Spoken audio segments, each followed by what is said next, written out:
Okay, हम लोग इस लेक्चर में विश्वनाथ चक्रवर्ती ठाकुर के गुरुओं की बात कर रहे हैं।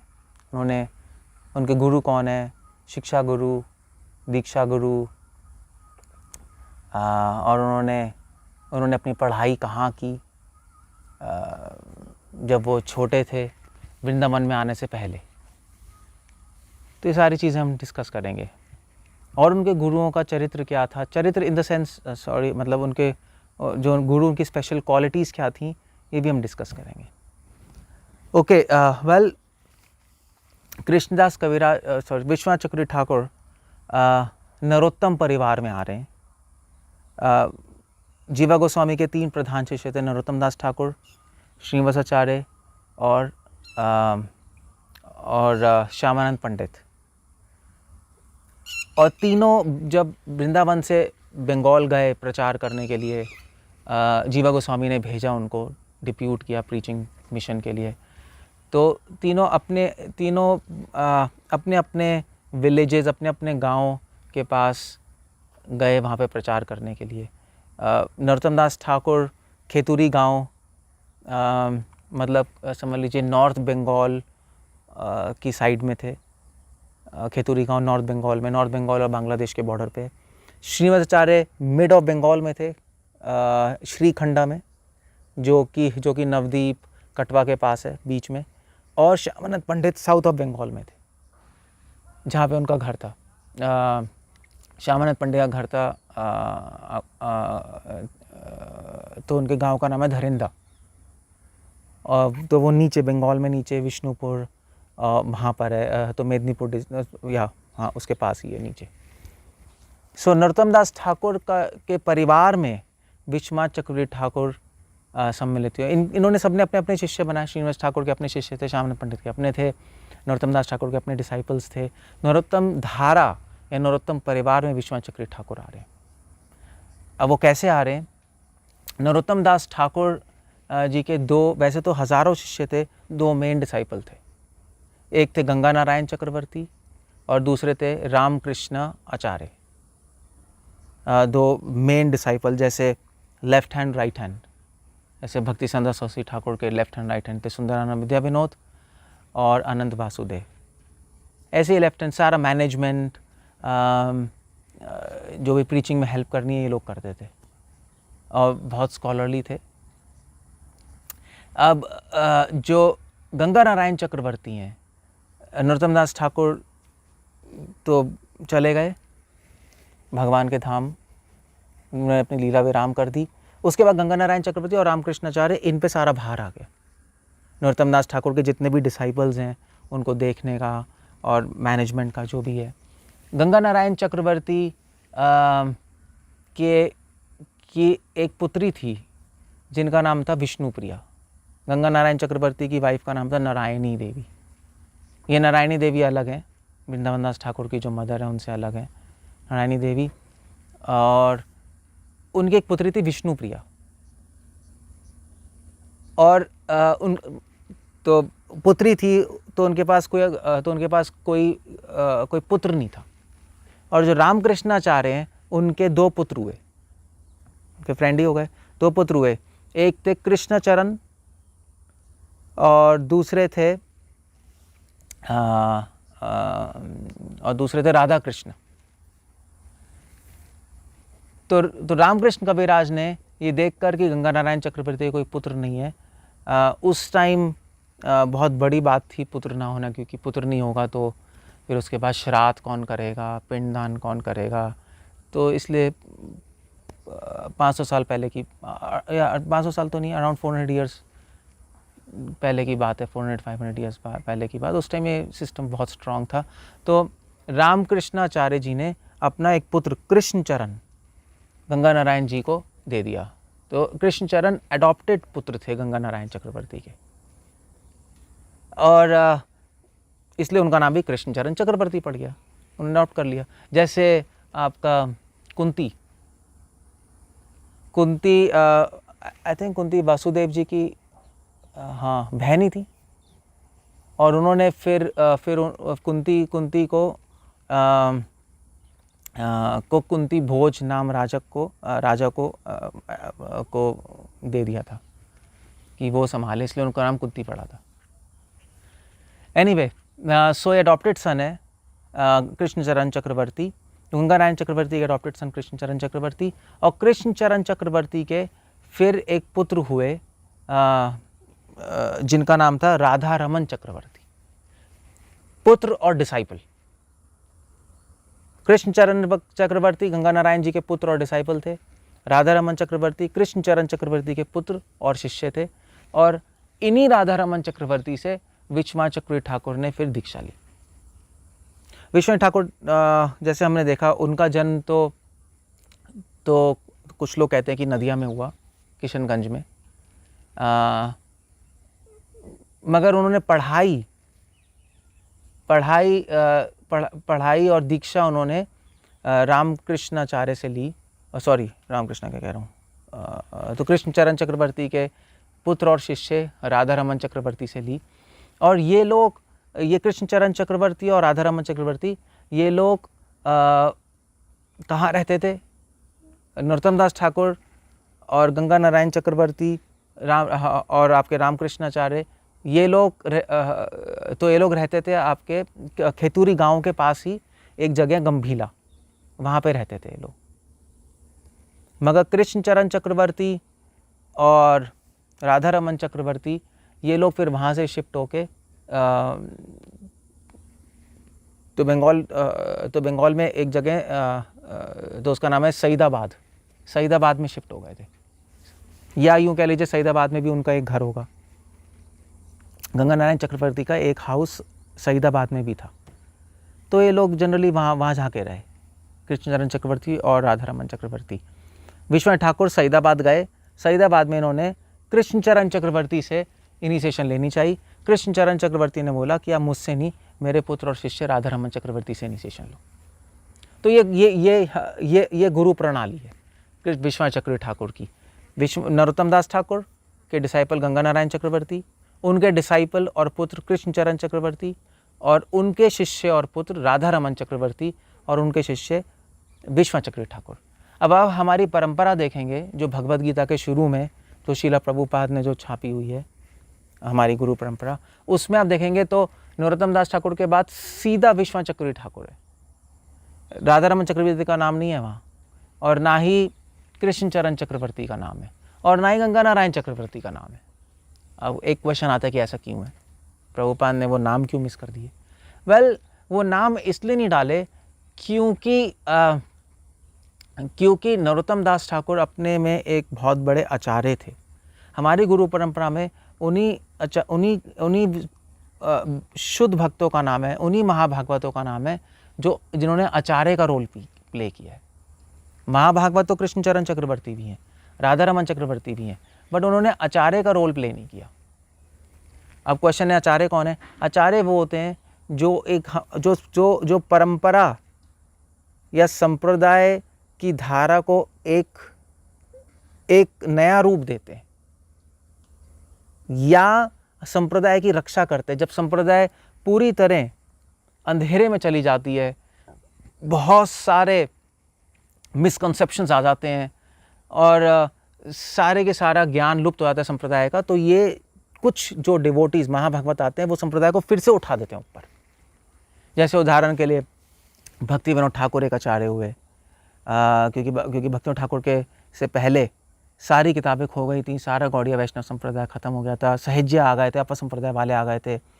भक्ति ठाकुर ने फिर से उसका उद्धार किया। तो या हिंदी में कह लीजिए कि आचार्य वो होते हैं जो संप्रदाय का पुनरुद्धार करते हैं। जैसे ये नहीं होते आपके, तो ये जो मतलब आप किसी पार्क में जाओगे तो पार्कों में टूम्स नहीं होते, जैसे दिल्ली में जाओ हुमायूं टूम्ब होता है, बड़े बड़े सारे किले नहीं होते जो टूट जाते हैं, तो उन किलों को फिर गवर्नमेंट प्रिजर्व करती है, उन किलों को फिर से बनाती है कि पूरे टूट ना जाए, तो उसको बोलते हैं पुनरुद्धार करते हैं। तो ऐसी संप्रदाय जब टूट फूट जाती है, सब खत्म हो जाता है, तो आचार्य आके उठाते हैं। विश्वनाथ चक्रवर्ती ठाकुर एक आचार्य थे। अब मैं बताऊंगा एक अगले लेक्चर में कि जब विश्वनाथ ठाकुर वृंदावन पहुँचे तो वृंदावन में ना गोस्वामियों की डीटीज थी, ना गोस्वामियों के मंदिर थे, टूटे फूटे थे, खाली हो गए थे, किताबें नहीं थी एक भी, सारी अपसंप्रदाय फैल गई थी। और विश्वनाथ ठाकुर ने जब जब सब बहुत ही मायूस हो गए थे और डर के बैठे थे मुस्लिमों से, कुछ नहीं कर पा रहे थे, उस टाइम विश्वनाथ ठाकुर गए और उन्होंने हमारी संप्रदाय को फिर से उठाया। इसलिए उनका नाम यहाँ पर है। नरोत्तम दास ठाकुर एक आचार्य हैं। बंगाल में जब अंधेरा छाया हुआ था, नरोत्तम दास ठाकुर ने आकर, मतलब अंधेरा मतलब महाप्रभु के बाद पूरा अंधेरा छा गया था बंगाल में, नरोत्तम दास ठाकुर ने आके फिर से भक्ति का बीज वहाँ बोया, तो आचार्य हैं। अदरवाइज नरोत्तम दास ठाकुर के बाद गंगा नारायण चक्रवर्ती, फिर कृष्णचरण चक्रवर्ती, राधा रमन चक्रवर्ती, फिर विश्वनाथ चक्रवर्ती ठाकुर। ओके, सो ये लोग कौन थे? गंगा नारायण चक्रवर्ती कौन थे? उनकी स्पेशल क्वालिटीज़ क्या थी? कृष्णचरण चक्रवर्ती कौन थे? राधा रमन चक्रवर्ती कौन थे? उनके बारे में मैं कुछ चर्चा करना चाहूँगा। मगर अगर आपको एक लाइन में समझना है तो विश्वनाथ चक्रवर्ती ठाकुर के 3 गुरु थे, ये समझ लीजिए। कृष्णचरण चक्रवर्ती विश्वनाथ चक्रवर्ती ठाकुर के परम गुरु हो गए, परम गुरु। राधा रमन चक्रवर्ती गुरु, कृष्णचरण चक्रवर्ती परम गुरु, गंगा नारायण चक्रवर्ती परम गुरु। गंगा नारायण चक्रवर्ती से विश्वनाथ चक्रवर्ती ठाकुर को ज़्यादा कांटेक्ट नहीं था, शायद वो उस टाइम थे भी नहीं, या होंगे तो बहुत बूढ़े होंगे। कृष्णचरण चक्रवर्ती विश्वनाथ चक्रवर्ती ठाकुर के शिक्षा गुरु रहे, और राधा रमन चक्रवर्ती दीक्षा गुरु शिक्षा गुरु दोनों रहे। और जब विश्वनाथ ठाकुर बाद में जब वृंदावन पहुँचे तो वृंदावन पे जाकर वो राधा कुंड पे रहे थे। राधा कुंड पे वहाँ रहे जहाँ पे कृष्णदास कविराज गोस्वामी रहते थे। जब विश्वनाथ ठाकुर पहुँचे तो कोई गोस्वामी, सारे गोस्वामी भगवान के धाम चले गए थे, कृष्णदास कविराज गोस्वामी भी चले गए थे। जब वो पहुँचे तो कृष्णदास कविराज गोस्वामी के एक डिसाइपल थे मुकुंद दास, जो कृष्णदास कविराज गोस्वामी के जहाँ पे भजन करते थे वहाँ रहते थे, मुकुंद दास। तो विश्वनाथ ठाकुर राधा कुंड पे जाके उन्होंने मुकुंद दास से भी शिक्षा ली, तो मुकुंद दास भी उनके शिक्षा गुरु हुए। मगर इन तीनों गुरुओं से उन्होंने कुछ अलग अलग चीज़ें सीखी।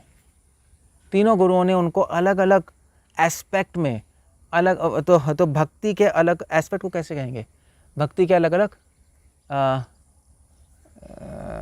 एस्पेक्ट कैसे हिंदी में होगा, भक्ति के अलग अलग पहलुओं पे विश्वनाथ चक्रवर्ती ठाकुर को ट्रेनिंग दी और उनको प्रवीण बनाया।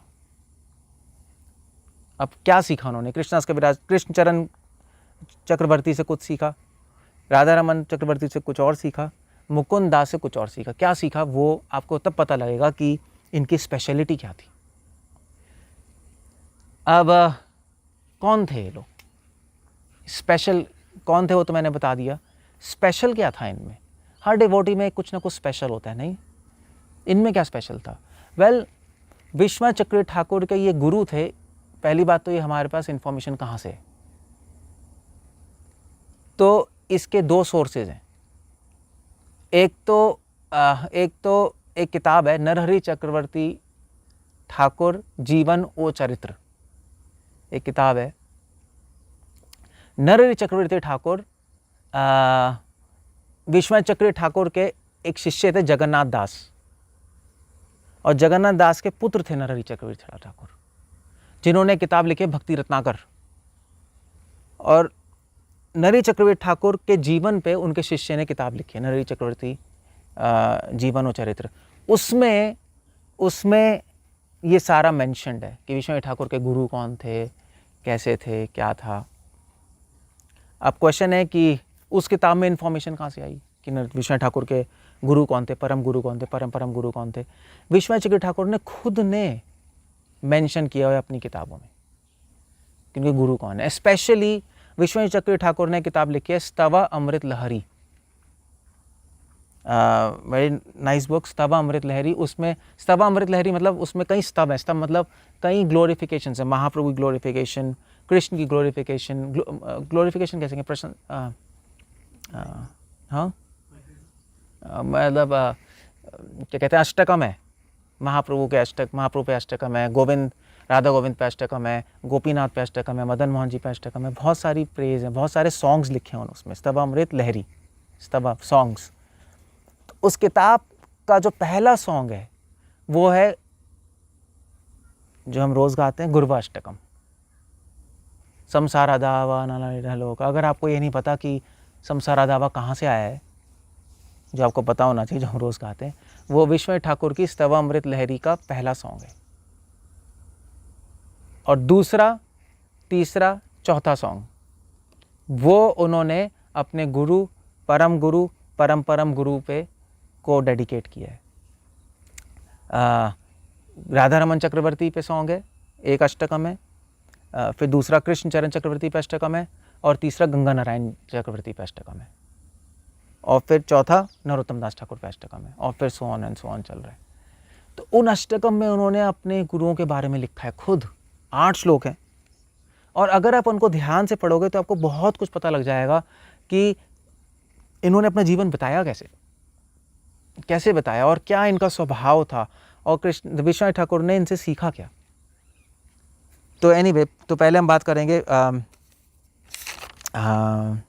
करेंगे राधा रमन चक्रवर्ती पर, कि राधा रमन चक्रवर्ती से उन्होंने क्या सीखा और वो कैसे व्यक्ति थे, क्या यूनिक क्वालिटी थी। वेल, अगर आप राधा रमन चक्रवर्ती पे विश्वनाथ चक्रवर्ती ठाकुर के अष्टकम पढ़ेंगे, जो उनके गुरु हैं, तो आपको एक चीज़ तो बिल्कुल देखने की मिलेगी कि राधा रमन चक्रवर्ती, विश्वनाथ ठाकुर एक्सप्लेन कर रहे हैं कि वो कंप्लीटली एब्जॉर्ब्ड थे भजन में। प्रचारक इतने नहीं थे, मगर भजन में बहुत प्रवीण थे। यूँ समझ लीजिए कि राधा रमन चक्रवर्ती एक तरह से भजनानंदी टाइप के व्यक्ति थे, ज़्यादा प्रीचर नहीं थे। तो हमें कैसे पता लगेगा, क्योंकि उस अष्टकम पढ़ेंगे तो उस अष्टकम में विष्णु ठाकुर कह रहे हैं कि उनका शेड्यूल क्या था।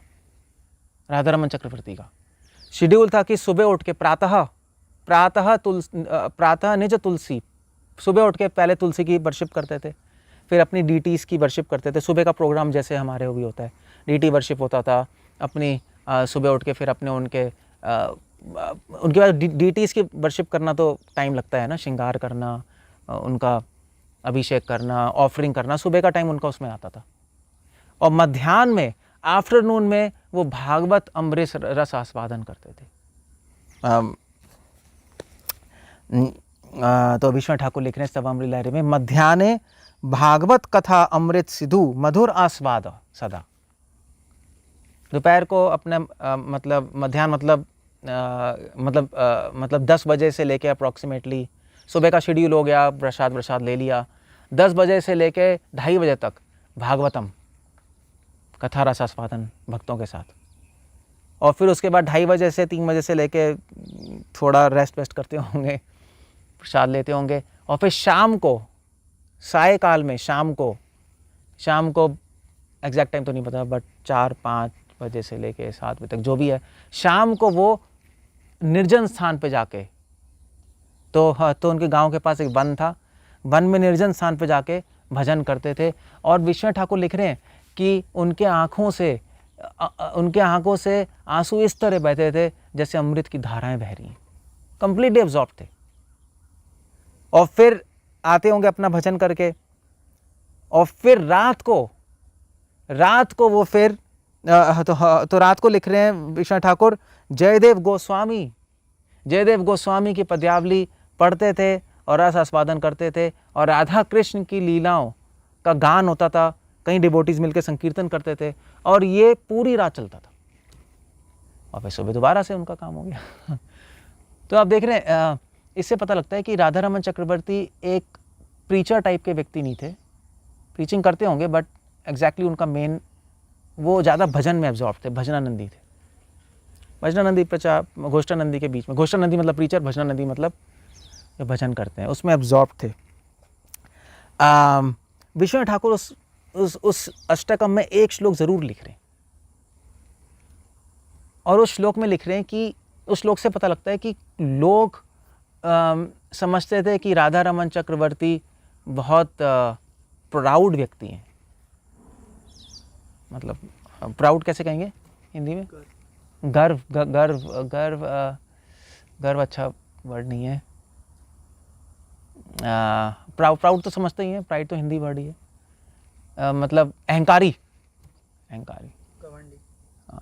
घमंडी लोग ऐसा समझते थे क्योंकि उस श्लोक से पता लग रहा है, क्योंकि उस श्लोक में विश्वनाथ चक्रवर्ती ठाकुर लिख रहे हैं कि राधा रमन चक्रवर्ती कभी कभी मतलब मोस्टली अपने शिष्यों के सर पे अपना पैर रखते थे।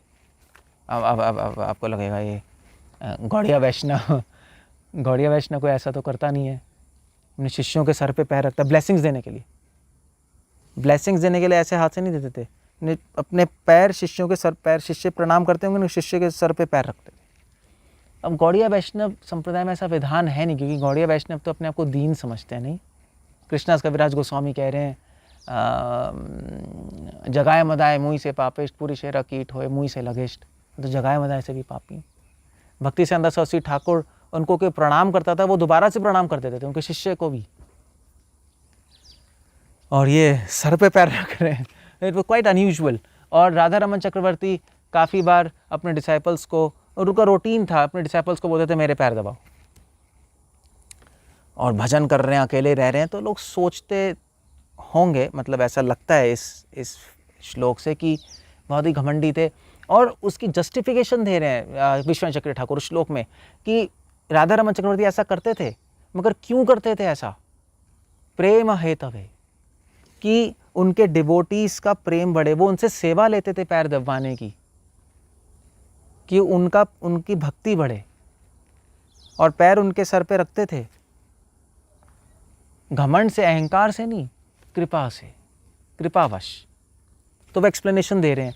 तो हमें पता लगता है कि सिचुएशन, और ऐसा हो भी सकता है अगर हिस्ट्री में जाके देखेंगे कि वैष्णवों से लोग वैसे ही द्वेष करते थे बंगाल में, सारे शाक्त थे, दुर्गा की पूजा करने वाले लोग थे, और they didn't used to like. Vaishnav संप्रदाय में भी, गौड़ीय वैष्णव संप्रदाय में वैष्णवों का आचार बहुत दीन रहा है, और ऐसे एक्शन अगर कोई करेगा तो उसको लोग इतना अच्छा नहीं समझते थे, बट जो उस परिवार में थे, जैसे विश्वनाथ चक्रवर्ती ठाकुर के डिसाइपल थे, उनको समझ आ रहा था क्यों कर रहे हैं।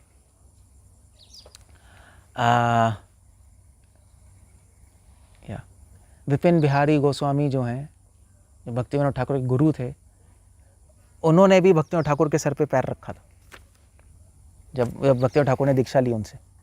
तो उस टाइम भक्ति सिद्धांता छोटे से थे, 5-6 साल के जो भी उम्र होगी।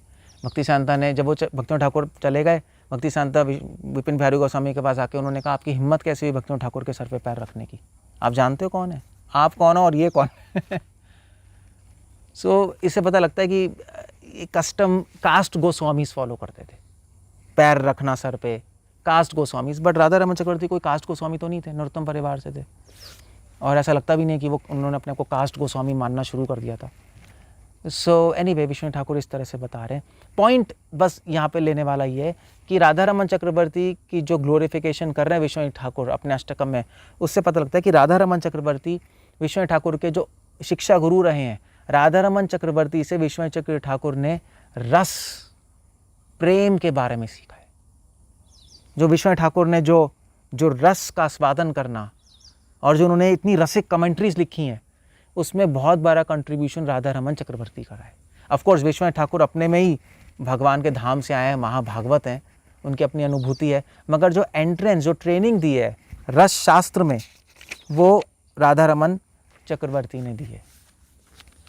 रस के एंगल से, प्रेम के एंगल से, जो भजन में एब्जॉर्प्शन है। विश्वनाथ ठाकुर का मैं बताऊंगा बाद में, राधा कुंड पे वृंदावन में उनका भजन बहुत इंटेंस होता था, प्रचार भी करते थे और इंटेंस भजन था। लोग बहुत इम्प्रेस थे उनके भजन से, उनके वैराग्य से। बल्कि लोग तो ये भी कहने लगे थे कि रूपा गोस्वामी दोबारा प्रकट हो गए हैं विश्वनाथ चक्रवर्ती ठाकुर के रूप में।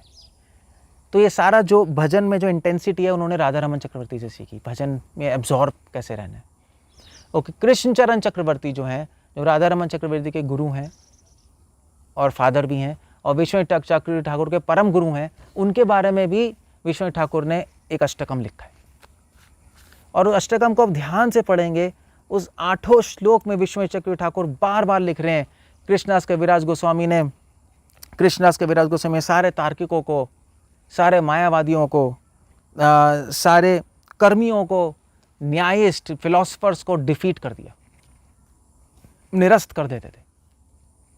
वो बार बार लिख रहे हैं कि कृष्णचरण चक्रवर्ती बहुत बड़े राइटर थे, उन्होंने काफ़ी बुक्स लिखी, तो कई कई 100 शिष्य बनाए उन्होंने। लिख रहे हैं वो कि he was a great preacher, उससे पता लगता है कि वो बहुत महान प्रीचर थे। किताबें लिखी थी, शिष्य बनाए हैं। और विश्वनाथ ठाकुर एक और श्लोक लिख रहे हैं जिसमें लिख रहे हैं कृष्ण चरण चक्रवर्ती, एक लाइन लिख रहे हैं कि जो कृष्ण चरण चक्रवर्ती से घृणा करते थे उनको, उन पे उन्होंने क्षमा दी। जो घृणा जिन्होंने की उनको उन्होंने क्षमा किया। इससे हमें पता लगता है कि लोग घृणा करते थे उनसे क्योंकि प्रचारक थे बहुत बड़े। लोग एनवी करते थे, हेट करते थे उनको, बल्कि यहाँ तक ये भी हो सकता है कि उनको नीचा दिखाने की कोशिश की। तो इससे हमें क्या पता लगता है, लोग हेट करते थे, एनवी करते थे, मतलब बहुत बड़े प्रचारक है। नरोत्तम दास ठाकुर भी ऐसे ही थे। नरोत्तम दास ठाकुर को तो मारने की भी कोशिश की थी लोगों ने। अब उस टाइम समझने वाली बात है, गौड़िया वैष्णव सिद्धांत को कोई लाइक नहीं करता था। गौड़िया वैष्णव सिद्धांत कास्ट सिस्टम के बिल्कुल अगेंस्ट था, ब्राह्मणवाद के बिल्कुल अगेंस्ट था, और जो नीचे की जाति लोग हैं उनको भी दीक्षा दे रहे थे हम। तो ये एक्सेप्टेबल नहीं था समाज में, बट ये लोग कर रहे थे। तो कृष्ण चरण चक्रवर्ती जो हैं उनसे, कृष्ण चरण चक्रवर्ती ने एक पर्सनल, इस अष्टकम में आता है, उन्होंने पर्सनल डीटीज एस्टैब्लिश की थी मदन मोहन जी की, जो आज भी हैं। खेतूरी गांव आज बांग्लादेश में है, और खेतूरी गांव के नीचे पद्मा नदी है जो गंगा जी की ब्रांच है, और उसी के यहाँ बंगाल में एक गांव है गंभीला, जहाँ पे हम लोग भी गए थे। मतलब वो बांग्लादेश के नॉर्थ का एंड पार्ट है, उसके बाद नदी क्रॉस करके बांग्लादेश आ जाएगा खेतूरी गांव, आज मॉडर्न बांग्लादेश। तो गंभीला में उन्होंने मदन मोहन जी की डीटीज एस्टैब्लिश की, मदन मोहन जी की पूजा करते थे। और उस अष्टकम में ऐसा पता लगता है कि अपने अंतिम समय में वो वृंदावन चले गए थे भजन करने, और यमुना जी के पास उन्होंने कुटिया बनाई, वहीं उन्होंने भजन किया। कृष्ण चरण चक्रवर्ती से विश्वनाथ चक्रवर्ती ठाकुर ने क्या सीखा? सिद्धांत। क्योंकि बहुत बड़े प्रचारक रहे, किताबें लिखी, उनकी किताबें अभी हमारे पास नहीं है, अवेलेबल नहीं है, पता नहीं कहाँ चली गई, मगर उस सिद्धांत और जो प्रचार करने की जो फायर थी, और जो गलत सिद्धांत काटने की जो शक्ति थी, जो आंख थी, वो उन्होंने कृष्णदास कविराज गोस्वामी से ली। और जो प्रेम की, रस की और जो भजन की अग्नि थी, वो उन्होंने राधा रमन चक्रवर्ती से ली, अपने दीक्षा गुरु से। और जब विश्वनाथ ठाकुर वृंदावन चले गए तो वृंदावन में राधा कुंड पे मैंने बताया कि कृष्णदास कविराज गोस्वामी के शिष्य मुकुंद दास उनके साथ रहे वो, और मुकुंद दास से उन्होंने शिक्षा ली। क्या शिक्षा ली? मुकुंद दास जी के पास गोस्वामी के सारे लेटर्स थे। तो जीवा गोस्वामी ने कई लेटर लिखे हैं, विजय गोस्वामी ने कई पत्र लिखे श्रीमदाचार्य को, क्योंकि वो वहाँ पे रह रहे थे, वहाँ से रिपोर्ट भी भेज रहे थे जीवा गोस्वामी को कि कैसी प्रीचिंग चल रही है। नरोत्तम दास ठाकुर के लेटर्स हैं, श्यामानंद पंडित के लेटर्स हैं, वो सारे लेटर्स जो गोस्वामी के बीच में और इनके बीच में एक्सचेंज हो रहे थे, वो सारे लेटर्स उनके पास प्रिजर्व थे, मुकुंद दास जी के पास। वो आज भी लेटर्स अवेलेबल हैं, गोस्वामियों के पास हैं वहाँ पर, जो राधा कुंड पे रहते हैं। और वो लेटर्स, कुछ लेटर्स तो भक्ति रत्नाकर में नरहरि चक्रवर्ती ठाकुर ने पब्लिश भी किए हैं। उस किताब में आपको एंड में कुछ लेटर्स मिल जाएंगे। फॉर एग्जाम्पल जीवा गोस्वामी ने श्रीमदाचार्य को लेटर भेजा था, वो लेटर पब्लिश्ड है, और जीवा गोस्वामी लिख रहे हैं कि श्रीमदाचार्य को कि आपको मेरा प्रणाम है, और आप तो चैतन्य महाप्रभु के शक्ति अवेश अवतार है, खुद कह रहे हैं जीवा गोस्वामी में। सो उन्होंने वो सारे लेटर्स पढ़े, और अब विश्वनाथ ठाकुर तैयार हो गए एक आचार्य की तरह। मतलब लेटर्स, जैसे श्रील प्रभुपाद के लेटर्स हैं, मॉर्निंग कन्वर्सेशंस हैं, और किताबें हैं, नहीं ऐसे ही विश्वनाथ ठाकुर ने इन जो 3 गुरु हैं, शिक्षा गुरु, दीक्षा गुरु, इनसे सब ट्रेनिंग ली, और फिर उन्होंने गौड़ीय वैष्णव संप्रदाय को उठा दिया। तो ये विश्वनाथ चक्रवर्ती ठाकुर के गुरु हैं, और गुरु प्रणाली है। गंगा नारायण चक्रवर्ती, कृष्ण चरण चक्रवर्ती के गुरु थे गंगा नारायण चक्रवर्ती। गंगा नारायण चक्रवर्ती के बारे में भी उन्होंने अष्टकम लिखा है। गंगा नारायण चक्रवर्ती के बारे में उन्होंने मेंशन किया है, गंगा नारायण चक्रवर्ती नरोत्तम भक्ति अवतार, नरोत्तम दास ठाकुर के भक्ति के अवतार हैं। नरोत्तम दास ठाकुर ने अपनी सारी भक्ति और सारी अंडरस्टैंडिंग गंगा नारायण चक्रवर्ती को पास ऑन कर दी, या उन्होंने ग्रहण कर ली, और वही अंडरस्टैंडिंग कृष्ण चरण चक्रवर्ती, राधा रमन और विश्वनाथ ठाकुर के पास आई, वही नरोत्तम धारा जो है। और इस तरह से ये विश्वनाथ चक्रवर्ती ठाकुर की गुरु प्रणाली। हरे कृष्ण। श्रील प्रभुपाद की जय।